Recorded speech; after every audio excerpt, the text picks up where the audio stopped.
Today on Truth Be Trolled, we talk the education system with Jet. Whoa! Come and take a ride. Well, word of mouth back in the day. I fucking hate this shit. I fucking hate it. What, word of mouth or social media? No, what it's become since 1995. When you stapled shit to a thing and people were talking about it, this, that, and the other. That's like I like that better. Championing the fucking Pony Express and the Telegraph, though. No, I think kids are into the. All this noise, by the way, is Ben. Sorry, Frank. No. I mean, I would think that you probably see the, in the current sort of the young kids liking more tangible things, right? I'm assuming. Yeah, everybody likes the iPad, and it's very easy. But I think that the generations coming in, they want a flyer. They probably want to use a staple gun for the first time. Absolutely. You know what I mean? And pop, pop, pop. They really do. Especially kids like Frankie 3's age, what, 13, 14, 15? What is he? Yeah, that 15. Yeah. They're like, his kids. I just started collecting VHS, and they're harder to find now because the kids are now onto cassettes, VHS, even DVDs and CDs, but anything physical media, because they're just kind of seemingly feeling repelled by the AI slop shit that's coming out, and these kids are really appreciating not only physical media but live performance. Yeah, they love seeing us older dudes up there doing what we've been doing since before. Or maybe they don't love seeing older dudes, but yes, they enjoy musical performance, watching and feeling energy of music coming out of a human. Yeah, older people. Experienced people. Yeah. Older dudes. I'm with it. I bring my compressor into the center where I teach, and I put it behind a mat so if it explodes and there's not kids getting metal shrapnel in them, and I bring them over and I pump up a balloon, I tie it, and I send them off into the gym, and then the next guy goes and they sit there and playing with one fucking balloon for 45 minutes. I'm like, how does this work? Well, you take away the phone. You take away the phone, but it's like, okay, up, boom, here it comes, boom, bing. It's a fucking balloon. There's a lot of science in a balloon, though. Now we're way off track. But you've seen, as an educator or someone in that world, tell us. I think that the turn of the century kids, those kids were pretty savvy, and I think they got a little softer and slower. And I think it's COVID fucked up the idea of things working, but I felt like it was starting to come back up a little bit. And then there's a big stunt because what they say, that there were millions of years of education lost in that stupid shutdown of the globe. Everyone on the planet learning whatever for such a time totaled like millions of years. This is something I'd seen. And as an educator, it's got to be like, you have normal people one day, and now you got kids that are really challenged, and that's challenging for you as educators. Did you see that? Did you witness a major difference between the energies and attitudes of the kids before and after COVID? I'll just say a couple things. One thing is when I teach kids, and one of the things that I'm most proud of, and what the kids get the best practice of, is dealing with each other. Nice. So it's like when we had masks on. That was my number one tool. I'm like, would you look at him? Look, he looks pretty pissed off. He doesn't look happy to me. Like, read his face, look at him, communicate with him.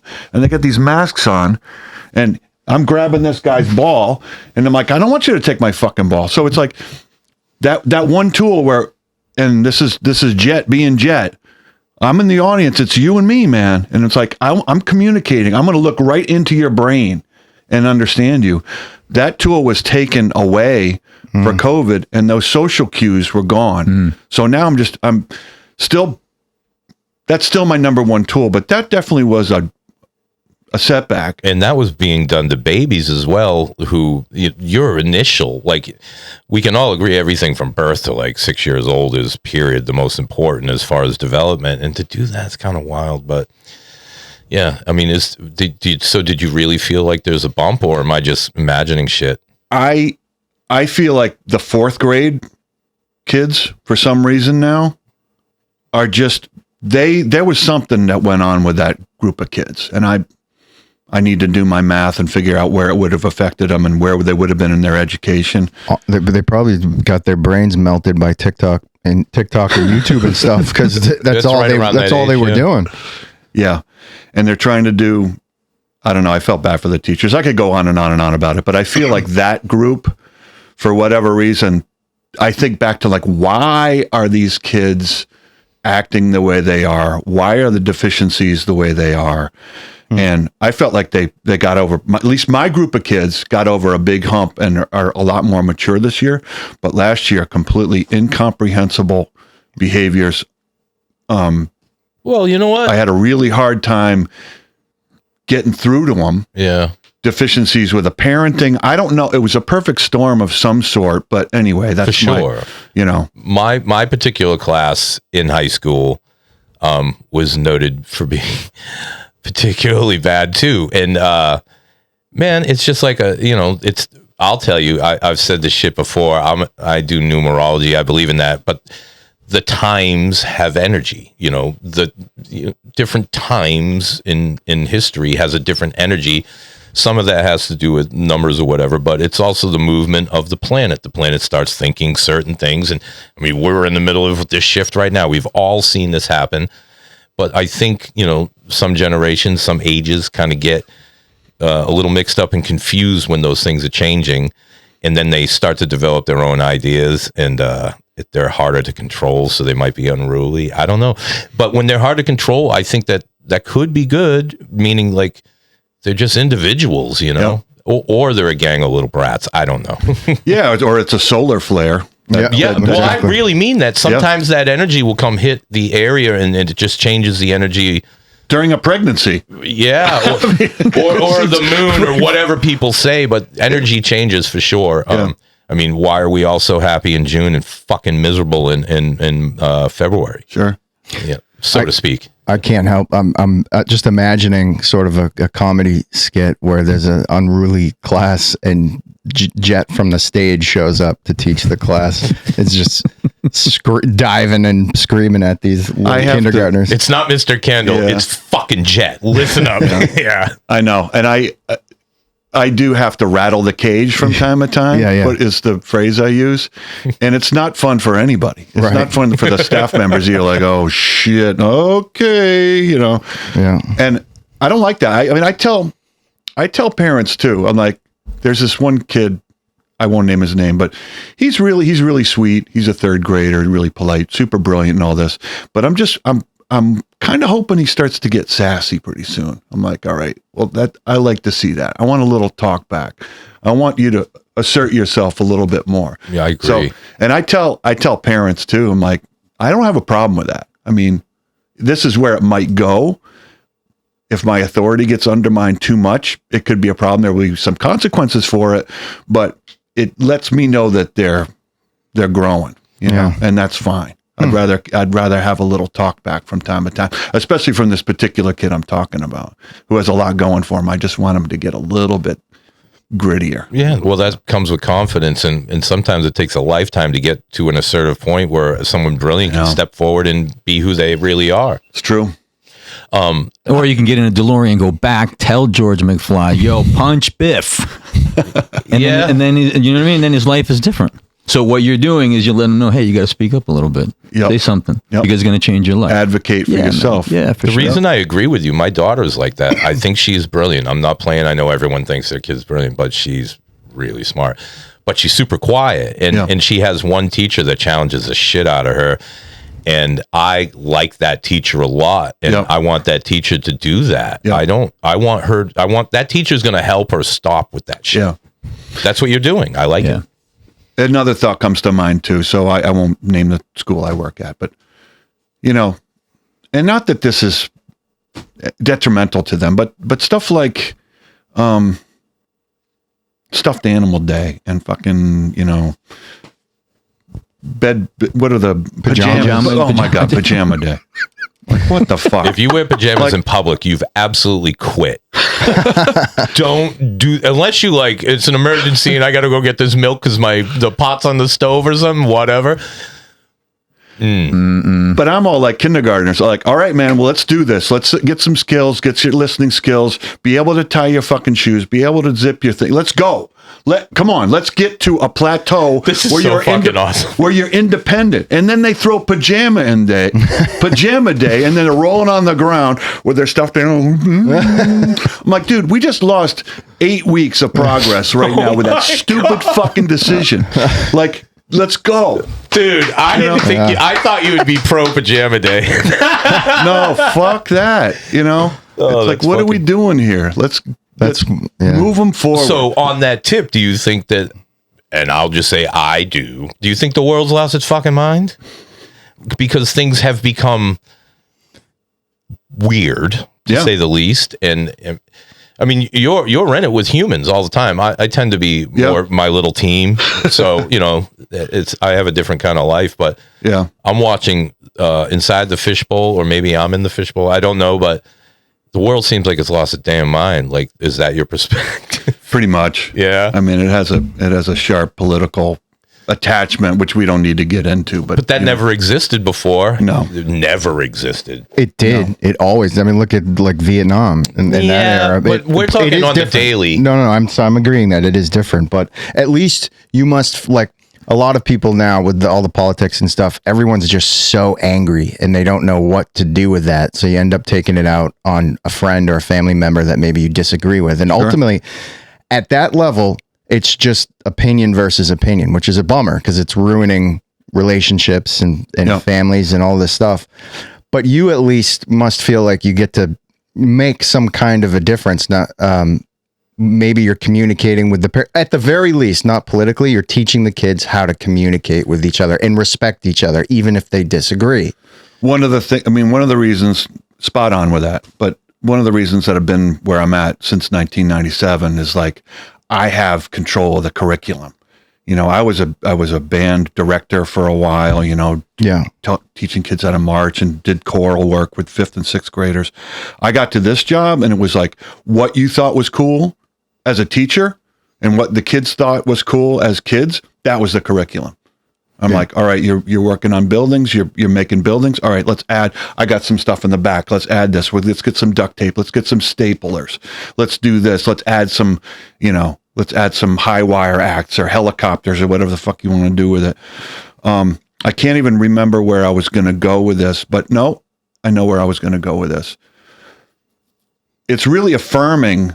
And I remind the teachers that work with me about this all the time. It's like what you think is cool and how you were raised and what is important to you, to be able for that to be your job, for you to share that and redo and have kids practice and all that stuff. There's a fair amount of rearing going on, a lot. I see some of these children more than their parents see them over a 6-week period. Right. I got a K, 1st, 2nd, 3rd, 4th, and sometimes a 6th, 5th. That's 6 years with one kid. If they have a sibling that's 3 years younger, I see that. I know that family for a decade, so that's something that's not lost on me. And like, that's pretty fucking cool that you can contribute in that way. And the amount of trust that you build up is pretty wild. So if I say, I'm kind of seeing this, what do you think? Like, that makes perfect sense. Yep. Thank you so much. I didn't look at it this way. Great. Super cool. Yeah. Yeah, that's awesome, man. I feel like that's missing a lot. Yeah. The other thing is too, that if I have to rattle the cage like I do, or if some kid really gets my goat and I'm just pissed and I send him, I take him a break and let him have it a little bit. I always go back later in the day. I'm like, dude, we're good. You and me, we're good, man. It's not you, it's the behavior. You and I are cool, but what you were doing is not cool. Okay. So the quicker you establish that relationship with the kid, then you got them, then they're going to listen to you. Right. Because they feel like you give a shit. You're not some just asshole authority figure, Which is what I had. Sure. I used to fuck with this guy and my vice principal in high school so hard. I would never look him in the eye. I would stare at the middle of his forehead. And even if he moved around, I would just look at the middle of his forehead, dude. And it fucked with him so hard. And then it would be like, I mean, wish just you- terrible shit. I wish you would have had Jet as a teacher. He would have fucking set you straight. Nope, he would have. I'm not gonna lie, because there were a few alpha men, like real men teachers, and you never fuck with them. Never. Didn't make sense. But the weird ones, yeah, you'd push the limit. We had this guy, Mr. Nolly, right? So he retired after 1 year, I think. He was this big, tall guy in West Virginia. And in West Virginia at the time, you know, the movie Dazed and Confused, right? Where they're making paddles. Well, that shit was real. I mean, this guy had a paddle. I mean, all the teachers had paddles. They were allowed to fuck you up with it? Yep. They could hit you. And they did. But this guy, we drove him to retire. I mean, we just drove him crazy. We were little fucking assholes to him. But I was being a dick somehow, and he wanted me to write 600 sentences. And he's like, all right. So I protested. He's like, hey, all right, 600 sentences or 6 licks. And I'm like, I'm taking the licks. All right. So just because I was a little fuckhead. And It's wild that someone would accept someone hitting them. I would be like, 6 licks or we're going to fucking fight. I mean, how old were you? I was a 4th grader. Oh, yeah. Whoa. Yeah, that's crazy. Someone hit my 4th grader. Do they hit hard? Like Well, I only got paddled that one time on your legs? on your behind. On your butt. One time? Like they swing once? Bro, I got to ask you. No, there were 6 licks. Oh, sorry. One lick for every 100 sentences that I was. I'm hoping it was above your pants. Well, the one. Oh boy. Oh boy. The one. That wasn't an immediate yes. Yeah. Well, one of the things that they did change was that they needed a teacher witness. Okay. Fuck it. So not only did you have to admit that you were going to paddle somebody, you had to get the teacher next door to stop their class and come witness it happen, which is what happened. So he probably took it a little bit easier on me for that reason. That's just weird. And all the shit. kids are at the door like, oh, you know, this kind of thing. But I don't know. Your kid just doesn't. I mean, that's the reality. You don't really think a whole lot about it. You don't think like this is completely out of line. It's just, you know, it's just funny. It's funny to hear your friend get paddled. Okay, that I understand way more than letting some weird dude paddle me. Like, even as a 4th grader, we're fighting. I don't know what to tell you. We're fighting. But is that getting humiliated in a good way, right? In a good way. I That's just good think humiliation. it's letting some weird dude. No, I'm talking about that. I'm talking about how they were taking it. Like, you know, your buddy is getting friggin' paddled. You know what I mean? If you that's watch hilarious. you watch Dazed and Confused, and you just, I mean, it's not a part of the movie where you're like, oh my God, you don't frown upon that part, you know? You're just like, go, keep running, go, you can get away. So, I don't know. I just figured that if there's humility involved in a positive way, you're like, oh man, you're walking and your buddy's like, yo man, you took it like a champ. Like, I picture the camera focused on your eyes, like, you know? Oh, that poor. Yeah. Oh no, I wouldn't be running. And there is something to say for that one dude that's always like, go ahead. Bends over and takes his licks. He's like, all right, we're fucking done. Like, that guy's cool too. Yeah. Right? But, you know, it's just weird. It's weird. No, it is. I'm telling you that it is, but I got spanked when I was a kid, so I mean, maybe that's what it is. My father tried once, and I was literally like, are we fucking done? This is stupid. I'm like, oh my God, what the fuck is going on here? Yep. Yep.